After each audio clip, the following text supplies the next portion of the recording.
Good morning, everyone. Today is day one of my daily market recap. My name is Marat. I just started day trading and I use the Ross Cameron momentum trading method.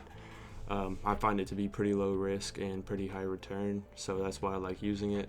Today I'll go over what stock I traded. I had a 66% win rate, which is really good for a beginner, especially because that's what most pros have. And to have that on my first day of trading, that's really good. So here we see TCTM. When I first sat down in the morning at 7 a.m., it popped up on top gainers list, and so I was keeping an eye on it. It popped up like around right here, so like around this green candle. And so I started watching it, and then it just went on a downtrend for a little bit. And on the 15-second chart, I can actually show you. I drew a little downtrend line. Where's it at? Oh, there it is. So on the 15-second chart, I looked for an entry. So I drew this downtrend line. And so the first trade I took was when it first broke this downtrend line, which was a big mistake. And also another mistake I made was selling on the 15-second chart. So I bought as soon as it broke this downtrend. Then it went down. I sold right here because I was below when I bought it, down here below the dip. So I sold because I was, my max stop loss. And that was a bad sell because if you look at the 1 minute chart, let me show you. Where is it at?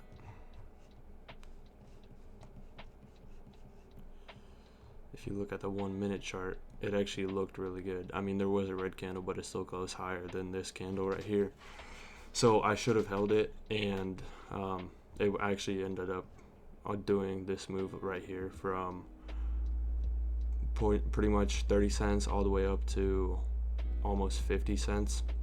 It, got some resistance at 50 cents because there's a resistance at every $0.50. So I got in at the top of this green candle right here, sold at the bottom of this red candle, and then so I thought that it was going to continue on the downtrend, and it was just a fake out. And so I started looking at other top gainers, and then as soon as I look away, it has this big move. So I missed that, and then so that was my first trade, and it was already a loss, so I already wasn't, in the best mindset, but I was still going, not emotional trading. And so I kept going, and then whenever I came back here, I see this big green candle, right, and I was like, oh my gosh, I missed out on this move. And so I'll wait for this candle to close, and it goes red for a little bit, and that's when I buy because MACD was open, it was above VWAP, it was above the EMA, and I sold at about the high of this candle right here, which is 0.47. So I bought right here at 0.36, sold right here at like 0.47, so that's a 10-cent gain. And then I waited for a little pullback. I sold right here, so this pullback happened. Then I traded it.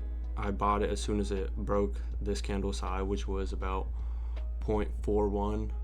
Bought it, traded it, and then sold it up here at this candle at around like 0.43. So not a big gainer on that one. But so in total, I lost 5% on this first trade, gained that 5% back on this trade, and then gained another like 1% or something. So it wasn't anything major, but I'd say it's a pretty good first day of trading. And now look at this stock now. This was, I don't think it had any news, so I was surprised that it went like this. So in trading, I think it's pretty important to, after every trade you take, you go back and look at what you did right and what you did wrong. So what I'd say I did wrong on this trade right here, or these trades right here, is first of all, I used the 15-second chart as a way for an exit, which is not a good idea because it will fake you out on the 15-second chart. Because as you can see on the 1 minute chart, it had a big uptrend here for like no red candle among like 7 green candles. And even on this red candle right here, which is when I sold on the 15-second chart, it still closed above this green candle. So that's something I'm definitely going to have to implement in my future trades, is only use the 15-second chart for entries. And Another thing is I used pretty much all of my capital in 2 trades, so it kind of evened out for the day. Even though I had a 66% win rate, it didn't really have much of an effect, so I'm pretty much break even right now on the day. Yeah, that's about it. I think what I did well, I think, is I didn't emotional trade whenever I lost on this stock, and I didn't hold the stop loss or the loss for too long. I'm actually proud of myself for selling that stock, is because it went down and it went below the dip that I bought it at, so it could have kept going down, so that's why I sold it.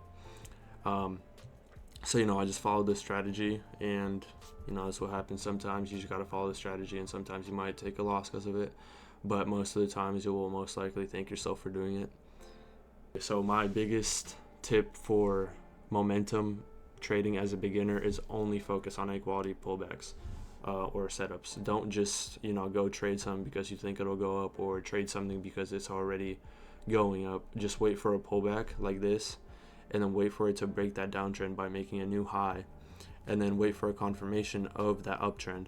So for example, a confirmation of this uptrend would be when, okay, so this made a new high, right? And then we got another new high right here. So that would have been an amazing entry, and I would have probably sold when it closed. If I actually did that trade, now I'm looking back at it, I would have sold when it closed below EMA, so probably like right here. But yeah, so probably like right here, or actually no, right here is when it closed first below EMA. So I would have sold it there. That would have been around let's see, high 0.3. So that would have been around like a 10-cent gain or like a 15-cent gainer, which is pretty decent for momentum trading. Yeah, so I mean, the way I trade from 7 to 10, so I have 3 hours for trades. So I mean, if I just take one A-quality setup every hour, which there's definitely going to be an A-quality setup every hour, that will increase my win rate by a lot more when there's high volatility in the market and good news and a lot of A-quality setups. Alright guys, so that wraps it up for today. This is the only stock I traded. I did pretty well on it, 66% win rate. Just couldn't trade it any more times because I am in a cash count, not a margin, so my capital doesn't reset every single time I trade. So I will see you guys later.